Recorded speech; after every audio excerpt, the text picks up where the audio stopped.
सद्गुरु देव संत रामपाल जी महाराज की जय। सत साहेब जी। एक समय की बात है, एक नगर में एक सेठ और सेठानी रहते थे। वे दोनों रोज सत्संग में जाते थे। सेठ जी ने घर में एक तोता पाल रखा था जो एक पिंजरे में बंद था। तोता एक दिन सेठ जी से पूछता है कि आप रोज कहां जाते हो? तो सेठ जी बोलते हैं कि हम दोनों रोज एक साधु के पास सत्संग सुनने जाते हैं। तब तोता बोला कि सेठ जी, आज उस साधु से आप पूछना कि मैं आजाद कब होऊंगा। तब सेठ जी ने कहा, ठीक है तोते। ये कहकर वो सत्संग में चला गया। सत्संग खत्म होने के बाद सेठ जी ने पूछा कि महाराज, हमारे घर जो तोता है उसने पूछा है कि वो आजाद कब होगा। संत जी ऐसा सुनते ही बेहोश होकर गिर जाते हैं। सेठ जी संत की ऐसी हालत देखकर चुपचाप वहां से निकल आते हैं। घर आते ही सेठ जी से तोते ने पूछा कि सेठ जी, संत जी ने क्या कहा मेरे आजाद होने के बारे में? तब सेठ जी बोले कि तेरी किस्मत ही खराब है। जब मैंने तेरी आजादी का पूछा तो वे कुछ नहीं बोले और बेहोश होकर गिर गए। तोता कहता है, कोई बात नहीं सेठ जी, मैं सब समझ गया।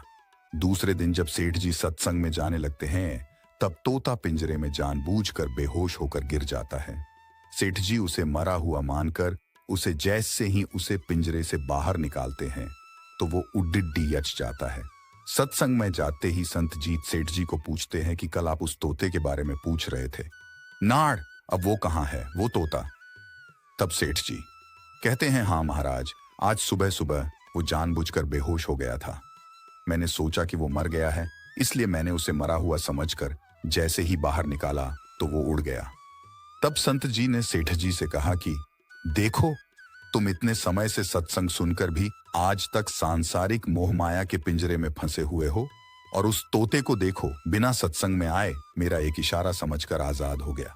दोस्तों, इस कहानी से तात्पर्य यह है कि हम सत्संग में तो जाते हैं, ज्ञान की बातें करते हैं या सुनते भी हैं, पर हमारा मन हमेशा सांसारिक बातों में ही उलझा रहता है।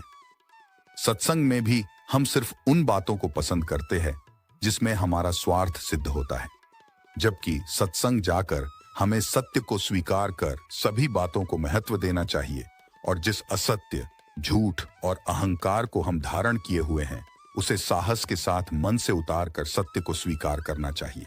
आपको ये वीडियो कैसा लगा? अपनी राय कमेंट बॉक्स में दें। ऐसे ही और वीडियो देखने के लिए हमारे YouTube चैनल सतलोक टीवी 1008 को सब्सक्राइब करें।